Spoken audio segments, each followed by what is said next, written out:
좋은 아침입니다. 하나님과 말씀과 다시 어제까지 못했어도 괜찮습니다. 오늘 다시 시작.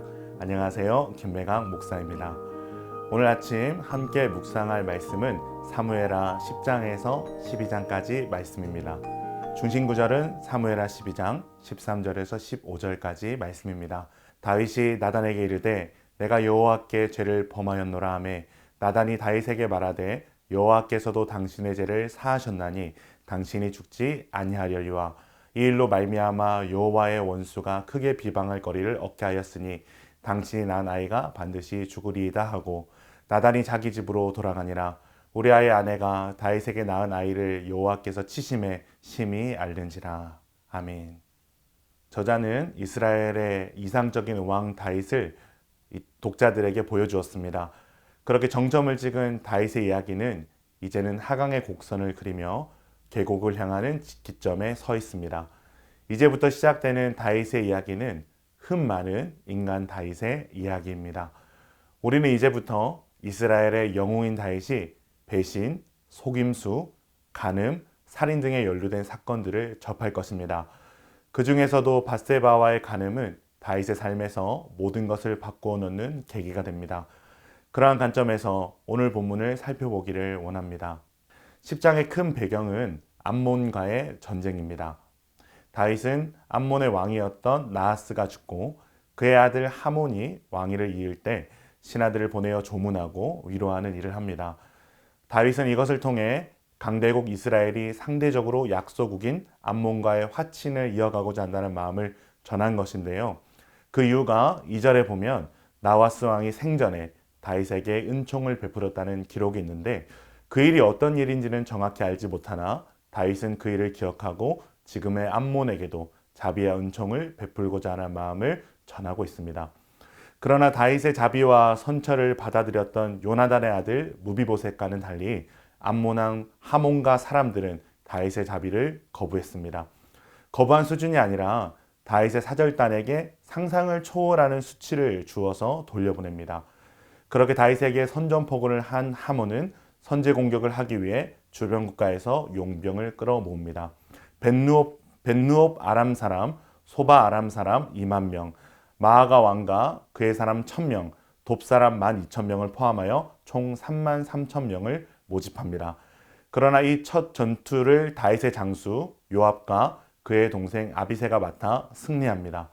자존심이 상한 그들은 명예를 회복하기 위해 더 큰 군대를 이끌고 오는데요. 이번에는 다윗이 직접 나서서 그들을 물리칩니다. 결과는 다윗의 대승이었습니다. 성경은 다윗이 기마병 4만 명과 병거를 모으는 자 700명을 죽였다고 기록합니다. 이스라엘에게 철저히 패한 암몬의 용병 국가들은 다윗에게 화친을 청하고 다윗과 이스라엘의 위상은 높아져만 갑니다.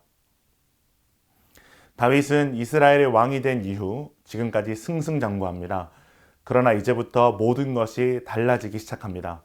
저자는 사무엘하 5장에서 10장을 통해 다윗의 공적인 모습을 묘사했습니다.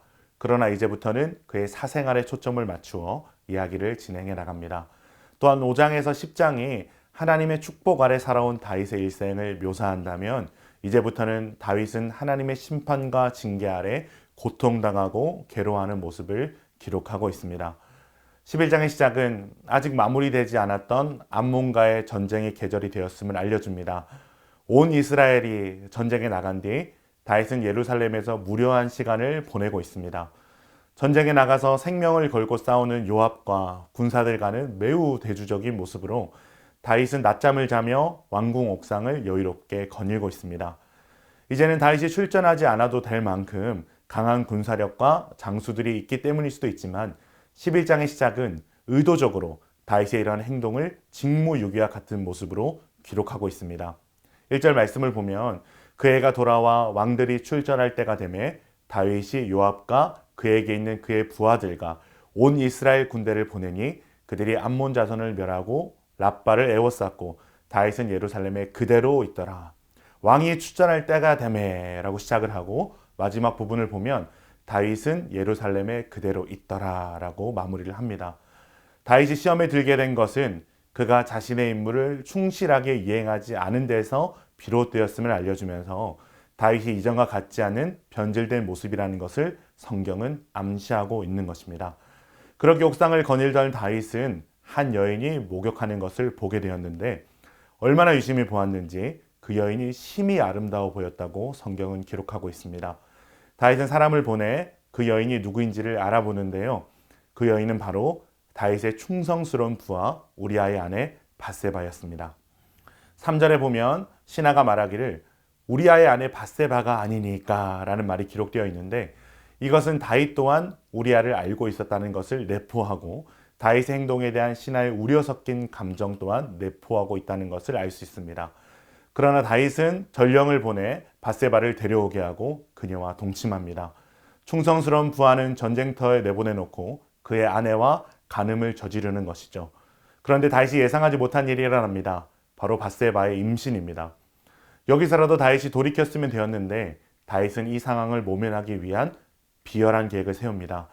바로 전쟁터에 나가 있는 우리아를 불려들여서 선심을 쓰는 척하며 집으로 돌려보내 밧세바와 관계를 갖게 한 다음에 밧세바가 임신한 아이를 마치 우리아의 아이인 것처럼 가장하는 것이었습니다. 그런데 또 다른 변수가 생깁니다. 다윗이 아무리 우리아를 집으로 돌려보내려고 해도 우리아가 집에 들어가지 않는 것이죠. 고생하는 부하들과 함께 지내며 전쟁 중인 이스라엘의 군인의 모습에 충성스러운 모습을 보여줍니다. 여러분 이쯤에서 누가 떠오르나요?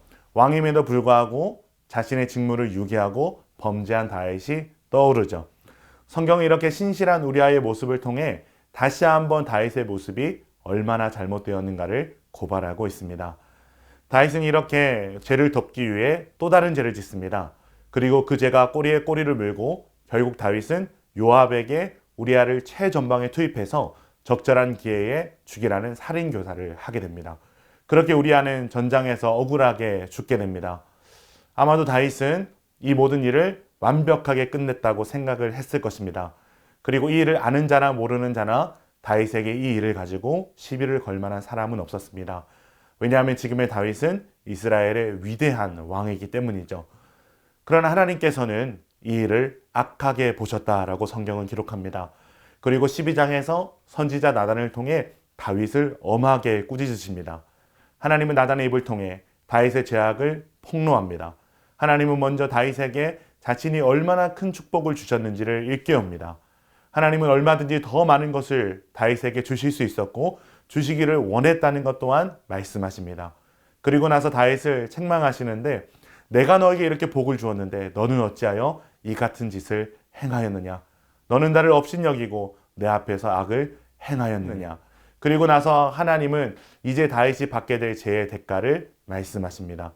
칼이 내 집에서 영원토록 떠나지 않을 것이고 다윗의 아내들을 빼앗아 백두대낮에 다른 이들과 동침하게 할 것이며 다윗의 아이가 죽을 것을 말씀하십니다. 이런 나단의 말을 들은 다윗은 드디어 자신의 본래 모습을 되찾아갑니다. 상하고 깨어진 심정으로 하나님 앞에 무릎을 꿇습니다. 이때 다윗이 불렀던 노래가 바로 시편 51편입니다. 눈물로 간구했지만 결국 아이는 죽게 되고 그것을 알게 된 다윗은 그 자리에서 일어나 깨끗이 씻고 여호와의 집에 들어가 하나님께 예배를 드립니다. 그리고 집으로 돌아가 일주일 만에 음식을 먹습니다. 주변 사람은 다윗의 이런 행동을 이해할 수 없었지만 다윗은 이제 자신이 할 수 있는 것은 없다고 생각하였기에 그 자리를 털고 일어난 것입니다. 이 장면은 죄를 지었던 다윗이었으나 하나님을 향한 그의 믿음이 여전히 견고하다는 것을 보여주는 장면입니다. 그는 언제 매달려야 하고 언제 포기해야 되는지를 알았습니다.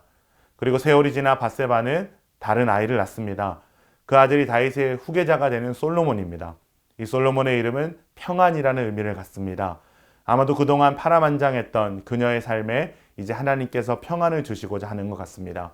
그리고 하나님께서는 그에게 여디디아라는 별명을 지어주시는데 여디디아는 여호와가 사랑하는 자라는 의미를 가진 이름입니다.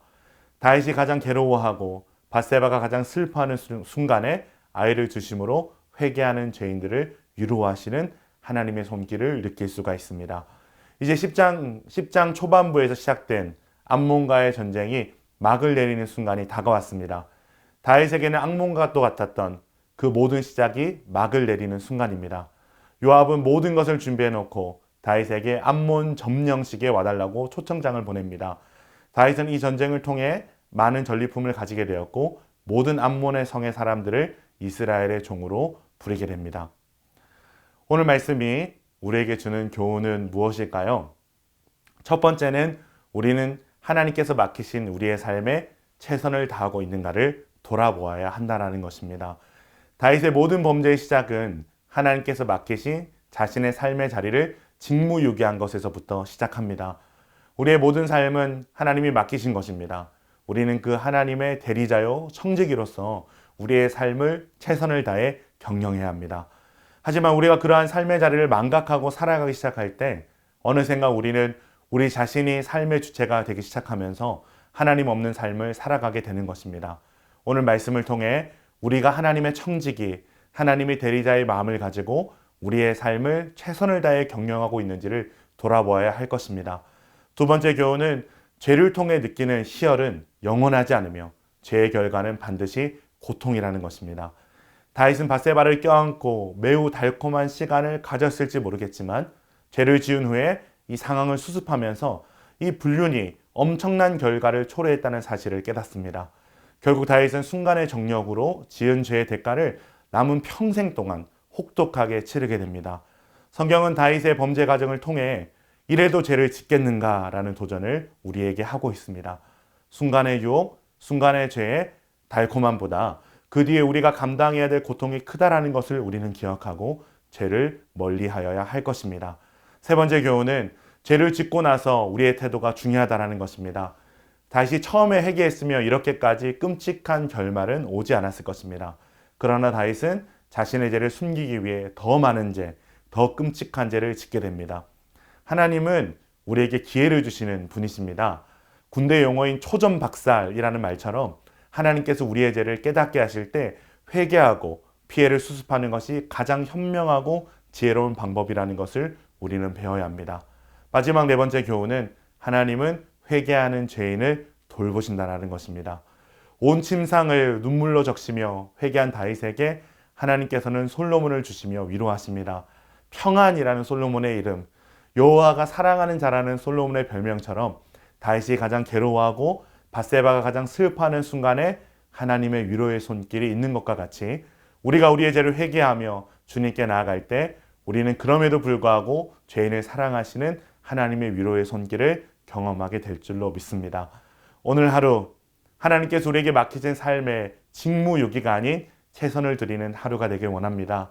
또한 우리의 삶에 찾아오는 수많은 죄의 유혹들 앞에서 죄의 결과는 반드시 고통이라는 교훈을 붙들고 유혹을 물리치시고 승리하시는 기쁜 가족들 되기를 바랍니다. 아직 우리의 삶에 해결되지 않은 죄의 양상들이 있습니까? 그렇다면 더 이상 회피하지 말고 주님 앞에 나와 회개함으로 그 모든 죄를 떨쳐내시기를 바랍니다. 하나님은 우리가 전심으로 회개할 때 사랑의 손길로 우리를 돌보시는 분이심을 회개의 과정을 통해 경험하시기를 바랍니다. 오늘 하루 주신 말씀으로 승리하시는 우리 기쁜 가족들 되시기를 응원하고 축복합니다.